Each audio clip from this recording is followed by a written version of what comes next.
I mean, the Irish diaspora is extremely important. If you think about MBNA in Carrick-on-Shannon, that was established because of an Irish ancestral link. If you think about Ford's in Cork, that was primarily through another ancestral link. If you think about Dell, and if you think about a whole number of linkages that we have on an industrial basis, the 40 million plus Irish Americans have had an enormous impact in terms of foreign direct investment in the past, in the present, and clearly in the future. I do think we need to start looking at a new diaspora, and that has to be one which is built up on linkages through education, by bringing, for example, Chinese students to Ireland into our universities, by actually bringing Korean students, Japanese students, Brazilian students. We're 13% export growth to Brazil over the last 3 years.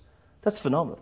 And it's a massive market. So fundamentally, we need to start looking at these new diasporas, those new linkages. There's a case that Kingsley Aikens talks about of a guy in Singapore who actually studied here in the Royal College of Surgeons. He now sends 20 students on full sponsorship to Ireland every year. And, by the way, puts money into the Ireland funds. I think that's a fabulous story. That's an example of a new diaspora. And they're the type of linkages that we should have. There's a fantastic opportunity on a globalised basis to link up with companies in India, for example, in particular, in the software space. And Irish software manufacturers and developers should build up those linkages, because India is looking for gateways into Europe. And my view is that Cork, as a location with its new Docklands area, could certainly, because of its history with Apple and with EMC and other companies, has got a fantastic opportunity to do that. We should think about attracting in not just American FDI, but Asian FDI to be the gateway towards Europe. The Chinese clearly have a want to engage business in English, and quite clearly our language studies need to improve. And we have seen in some schools, by the way, around the country, Chinese now being taught, clearly because we have a large Chinese population in this country, somewhere upwards of 100,000, I think, Chinese people in this country at any point in time.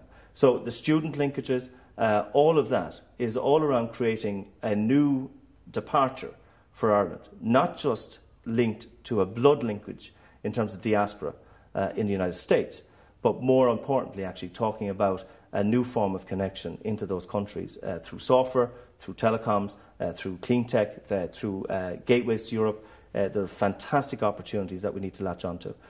We need to see at an academic level a lot more linkages between the universities up north, Queen's University, the universities of Ulster, and also the universities down south.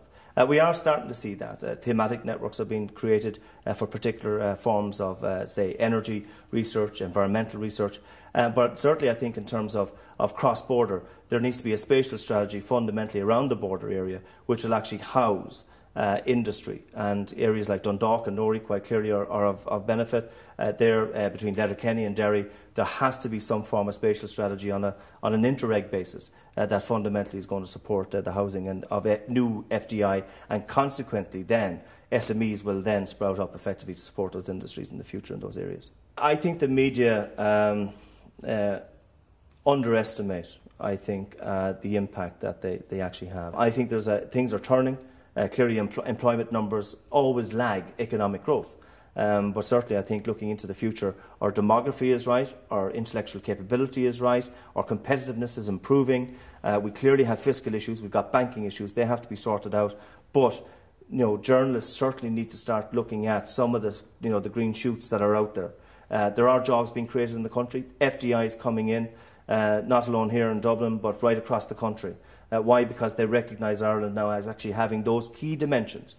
Good air transport, has a very good human capital, has good corporate tax rates still there, and certainly has a new competitiveness, which we may now have equivalent to maybe 2005 and 2006 levels. And we need to get back to competitiveness levels that actually created the wealth that created the Celtic Tiger in the first instance. And I think we forgot all about that, and that's actually what's going to attract foreign direct investment into this country. So these are positive stories, and we need to see a wee bit more of it. My vision for Ireland is to absolutely make sure we keep as many of our talented professionals at home as possible. That's vitally important.